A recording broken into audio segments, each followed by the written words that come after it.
आप देखिए कि एक महिला जो पाकिस्तानी नेशनल्स है और वो हाउस अरेस्ट में है, उसकी पुलिस प्रोटेक्शन के अंदर शादी करा दी जाती है। ये हम्म। किस लॉ के तहत किया गया है? ठीक है। और बच्चे माइनर हैं, माँ को प्यार हुआ था, बच्चों को प्यार नहीं हुआ, कहाँ जुवेनाइल जस्टिस है? बच्चों को माँ के साथ में जेल भेज दिया जाता है। दूसरी जी। चीज तीसरी चीज ये है कि वो 4 बच्चे और 5वां खुद, वो कहे कि हम किसी सिटी में नहीं गए, हम रघुपुरा में ही मेला लगा था, हम वहां बच्चों को लेके गए हैं, या हम लोकल कहीं एरिया में गए हैं। तो सपोज करिए वहां कोई ट्रैफिक इंस्पेक्टर नहीं था, वहां कोई टी पॉइंट नहीं था, वहां कुछ नहीं था, लेकिन गाँव का माहौल इस तरह का होता है, कहीं से भैंसा बुग्गी निकल के आ गया, कहीं से बैल निकल के आ गया, कुछ भी निकल, जानवर भी निकल के आ सकता है, खेलते हुए बच्चे भी निकल के आ सकते हैं। अगर सिचुएशन में अगर थोड़ा सा भी कुछ हो जाता है, तो उस सिचुएशन में सचिन अपने आप को संभालेगा या 4 बच्चों को संभालेगा? बिल्कुल। तो ये हाँ, भी और एक और जो जी, सूरत हाल बनती है ना, वो आपके सामने है। सूरत हाल वो ये है कि पुलिस का दावा है वहां के लोगों का कि पुलिस की कस्टडी में ये लोग, पुलिस निगरानी कर रही है, पुलिस इस मामले को देख रही है। तो पुलिस जी। की अगर निगरानी में है, पुलिस ने खुद अगर उसमें उसको मॉनिटर करना है और पुलिस ही जवाब दे किसी इदारे को, तो आप खुद बताएंगे हुँ, पुलिस उसको फिर इतनी आजादी कैसे दे देती है कि जी बच्चों को साथ लें और उसके बाद वो कहीं भी घूमता रहे, कोई उससे पूछने वाला ना हो। ये बड़ी सूरत हाल भी एक खौफनाक है। तो या तो पुलिस तरह से वहां मौजूद ही नहीं है, या तो ये लगता है कि जी किताबों में या ऑर्डर में लिखा गया है कि पुलिस होगी, लेकिन एक्चुअल वहां पुलिस होती नहीं है और सचिन कहीं भी बच्चों को लेकर घूमता रहे। सर कुछ कुछ चीज़ें इसमें लूज़ पॉइंट्स कुछ ऐसे हो रहे हैं सामने कि मतलब बहुत सारे डाउट्स बढ़ जाते हैं।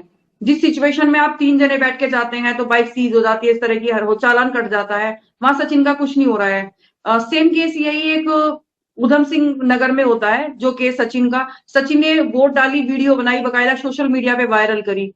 तो उस सिचुएशन में हमारी कंट्री का एक बंदा अरेस्ट हो जाता है और इसके अगेंस्ट कोई कार्रवाई नहीं होती है।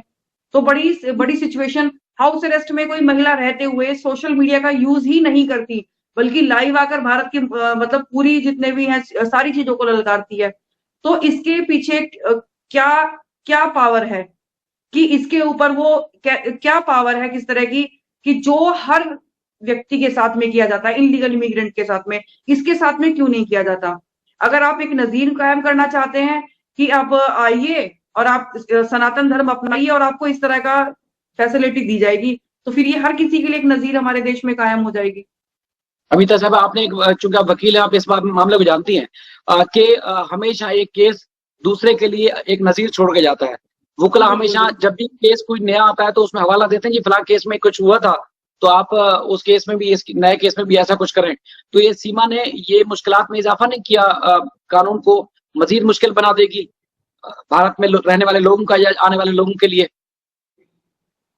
सर देखो कि अगर इन फ्यूचर अगर कोई आता है और मेरे पास इस तरह का केस आता है और वो कहते हैं हाउस अरेस्ट में ये सोशल मीडिया का यूज नहीं कर सकती है, ये नहीं कर सकती हूँ, तो मैं एग्जांपल सीमा हैदर का दूंगी ना कि वो एक इतने साल यहाँ पर रह कर गई थी, तो ये तो एक नजीर कायम हो रही है ना देश में।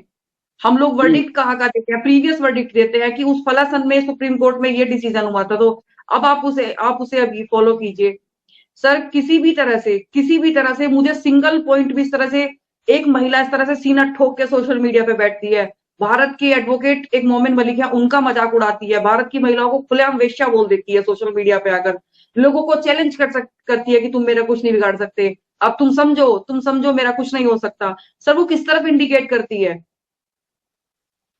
तो आप ये नहीं समझते कि वो लोगों को चैलेंज नहीं दे रही, बुनियादी तौर पर वो जो इदारे डिपार्टमेंट है उनको और कानून को चैलेंज दे रही है। सर इसमें आपकी गवर्नमेंट का क्या रोल रहा है अभी तक, कि जैसे बच्चों को वो घुमा रहा है, बच्चों का बायोलॉजिकल फादर नहीं है?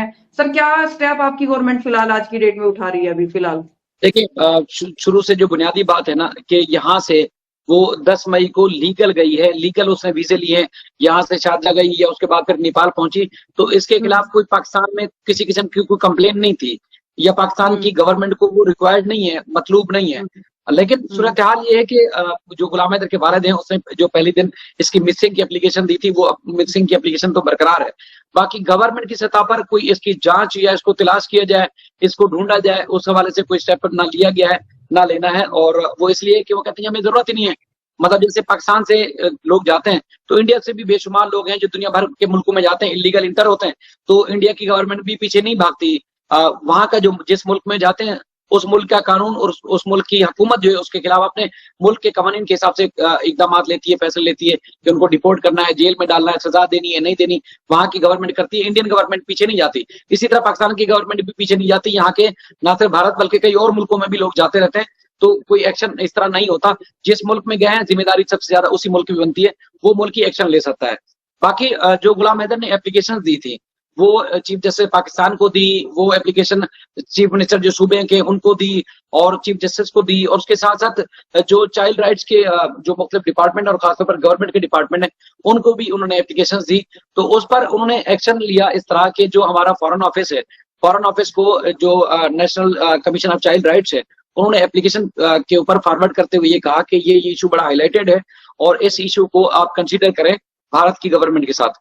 तो अब यहाँ से जो जवाब दिया गया है कि हमारी बातचीत अभी जारी है, यानी कि पाकिस्तान की फॉरेन ऑफिस की बातचीत जो है वो जारी है इंडियन की गवर्नमेंट से। अच्छा, शुरू में चूंकि जब ये इंडियन मीडिया पे मामला हाईलाइट था तो हमारी हफ्तावार ब्रीफिंग होती है हमारे फॉरेन ऑफिस में, तो सहाफियों ने सवालात किए थे, जो ब्रीफिंग देती हैं खातून, उनको पूछा था कि ये खबरें वहां से जेरे गर्दिश हैं कि पाकिस्तान से एक खातून जाती है 4 बच्चों के साथ इलीगल, और वहां पर उसको ना सिर्फ टेररिस्ट बल्कि उसको एक बड़ा ग्रुप का वो कहा जा रहा है, तो उस पर आपकी गवर्नमेंट का क्या मौक़िफ़ है? तो उन्होंने भी इतना ही कहा था कि हमारा मतलब इतना है कि हमें पता चला कि वो खातून वहां पर है, लेकिन हमें जब तक काउंसलर एक्सेस नहीं मिलेगा, उस खातून के डॉक्यूमेंट्स और उस खातून की शनाख्त और उस तक रसाई नहीं मिलेगी, तब तक हम कैसे जो है वो उसके ऊपर एक्शन ले सकते हैं, कार्रवाई कर सकते हैं। तो पाकिस्तान की गवर्नमेंट ने इंडियन गवर्नमेंट से मालूमात लेने के लिए राब्ता किया, लेकिन इंडियन गवर्नमेंट ने पाकिस्तान की गवर्नमेंट को ना कोई जवाब दिया और ना ही किसी किस्म का कोई रद्द अमल दिया। जो कुछ हम देख रहे हैं वो मीडिया पर, सोशल मीडिया पे देख रहे हैं, दोनों गवर्नमेंट ने मामलात पे खामोशी इख्तियार रखी है। अच्छा, अब उसके बाद आपने देखा जो स्टेप लिए गए थे जो गुलाम हैदर की तरफ से, वो जाती तौर पर लिए गए कि एक मतलब अंसार बर्नी एडवोकेट साहब जो है उनके जरिए मोहम्मद मलिक साहब को हायर किया गया, और मोहम्मद मलिक साहब अंसार बर्नी साहब के स्पेशल पावर ऑफ अटॉर्नी के पर जो है गुलाम हैदर के वहां वकील हैं। अब वो जो जितने भी केसेस कर रहे हैं, जो कुछ कर रहे हैं, वो गुलाम हैदर के बिहाफ पे कर रहे हैं, लेकिन वो इनफरादी जाती हैसियत में कर रहे हैं, पर्सनल कैपेसिटी में। गवर्नमेंट का उसमें कोई किरदार नजर नहीं आ रहा। अब जो हम यहाँ से बार बार पाकिस्तान की गवर्नमेंट को सवाल उठाते भी हैं, तो वो कहते हैं जी हम तो यहाँ से पूछते हैं इंडियन गवर्नमेंट से, लेकिन इंडियन गवर्नमेंट इनकी इंफॉर्मेशन या इन तक हमें रसाई दे कि कोई वहां का जो दिल्ली में हाई कमीशन है पाकिस्तान का, वो सीमा से मुलाकात करे और उसके बाद फिर सीमा से पूछे कि तुम्हें कोई मुश्किल है, नहीं है, तुम अपनी मदद आई हो, नहीं आई हो। एक होता ना कि मतलब हाँ ना कोई भी बात तो पता चले, लेकिन वहां पे उस सीमा तक इंडियन गवर्नमेंट रसाई नहीं दे रही। अब जब तक रसाई नहीं देगी उसकी हकीकत सामने आ नहीं सकती। तो उसके बाद आपने देखा कि मुसलसल फिर ये चीजें सामने आ रही हैं कि जैसे वो तो कहती है जी जो करना है कर लो, मैं तो यहाँ बैठी हूँ। तो ये असल में बुनियादी इशू है। बाकी जो वकील है वो आपके सामने की बात है, वो केसेस कर रहे, दिन रात उन्होंने एक किया हुआ है, उसमें जो खातिर खा जो पेशरफ्त हो रही है वो आप सबके सामने। नहीं सर, वो तो की हुई है उन्होंने, लेकिन वो काउंसलर एक्सेस के लिए तो पाकिस्तान अप्लाई करेगा कि अपने बंदे से बात करे, लेकिन आप वो कह रहे हैं कि गई वो इलीगल है, तो वो क्यों स्टेप उठाएगा फिर उसके लिए?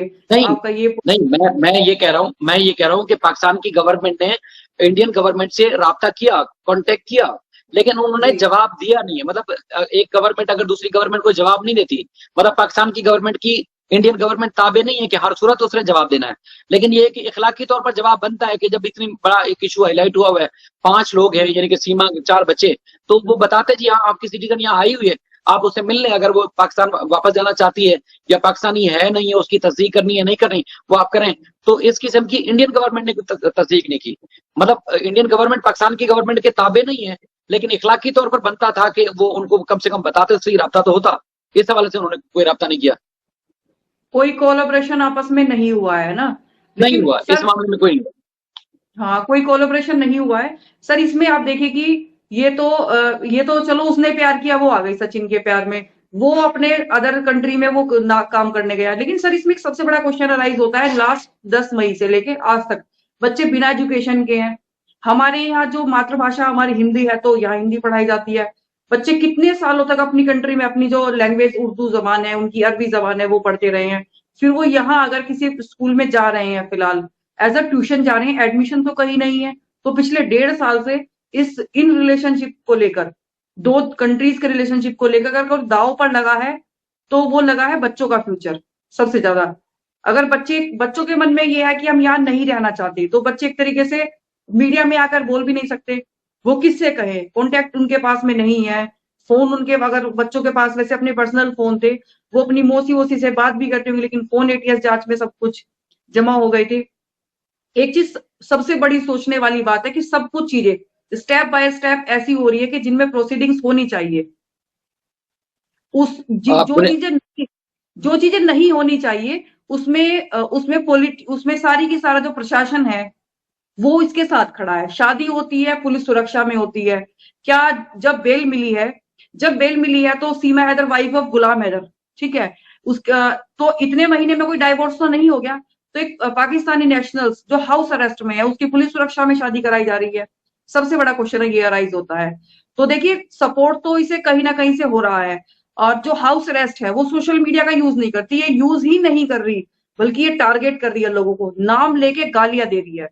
सबसे बड़ी चीज है कि कोई ना कोई बैकग्राउंड है ऐसा जो इसे बहुत ज्यादा सपोर्ट मिल रहा है, जिसकी वजह से ये इतना, मतलब आप चीजें आपस में इस तरह से कर रही है कि लोगों को, भारत में भी 30 करोड़ मुस्लिम रहते हैं, कि ये मुल्ले हैं, ये कटवे हैं और जिहादी हैं, ये इस तरह की एक्सप्लेनेशन लोगों को देती है।